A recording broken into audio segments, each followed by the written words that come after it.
Hi, this is Mark News from Plant Talk Radio. Thanks for subscribing and listening to our podcast, Your Gardening Questions from Plant Talk Radio. If you have a gardening question you'd like our host Fred Howard to answer, send him an email. The email address is fred@planttalkradio.com. Now for today's question. Well, you helped me a while back with my rose that was in pot to try to overwinter it. It worked beautifully. I think I've got a bloom right now. Wonderful. But I'm not very good at taking care of my plants, and I need some help with hydrangeas. Okay. I have a cardinal hydrangea and a Nico blue. Okay. I got one beautiful bloom this year. They grow up nice and green. They're spreading, but I don't fertilize enough, I know, and I'm not sure on pruning them. Well, you find me somebody that is sure on the pruning, and I'll find you a miracle worker. Now, I was in a discussion, or at the edge of a discussion yesterday, about this very nature of thing. Hydrangeas, in my mind, are contrary plants. Now, to explain that they are all capable of growing here. That has been proven over and over and over again. Let's start with the Nico Blue.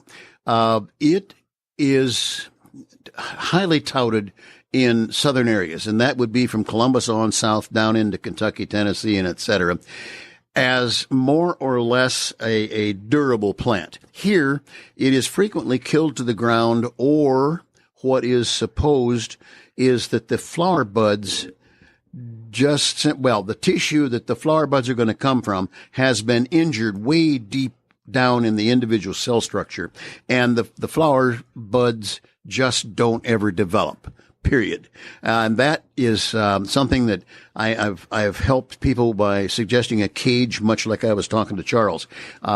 Build it out around, pile it with, I prefer oak leaves because they don't mush down so much, and just simply try to stop the fast freezing and thawing. You can't stop it from freezing bone chilled, but if you can slow it down, that sometimes will help preserve those internal flower buds.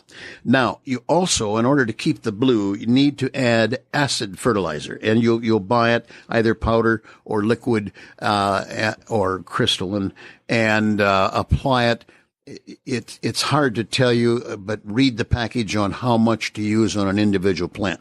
To keep the blue, you almost have to acidify our soils, because most of Ohio is in, at least western Ohio is in clay that is alkaline. Eastern Ohio, it's a little easier to grow a hydrangea. I've seen some beauties, as a matter of fact, probably totally unkept. They just do their thing. But in our more clay-like soils, you have to help. Now, on the pruning, some of the newer plants, you have plants that will form flower buds now in the fall that will live over, given good conditions, and bloom on new tissue next year.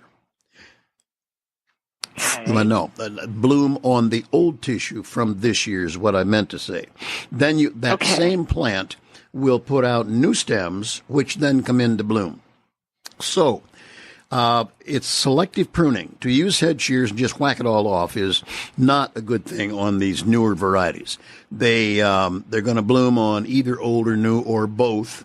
And you really have to find out the cultivar and read the tag, see if it gives you any help on which kind of trimming management that they recommend. I saw some absolutely fantastic ones yesterday. The flower heads now have gone past their color point in most cases and are just turning that tan color. I'll digress for a moment. My mother had one that was the herbaceous type that dies to ground, comes back up and flowers each year on new stems. She had a deal with the florist. The florist loved that plant. It had flower heads 6 and more inches wide, 3 and 4 inches high, beautiful white, and then they would dry down to this beautiful tan. Well, the florist would come in the fall and cut the tan flower heads because it was going to die down anyhow.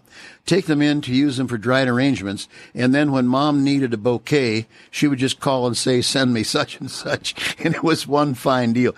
Hydrangeas have been developed widely because they are so beautiful when they behave. So good luck.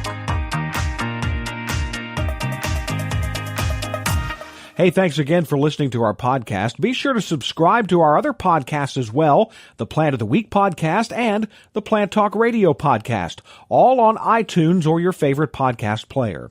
If you'd like to sponsor a daily podcast, contact us at fred@planttalkradio.com. To find out more about Fred Hauer and Plant Talk Radio, visit our website, planttalkradio.com.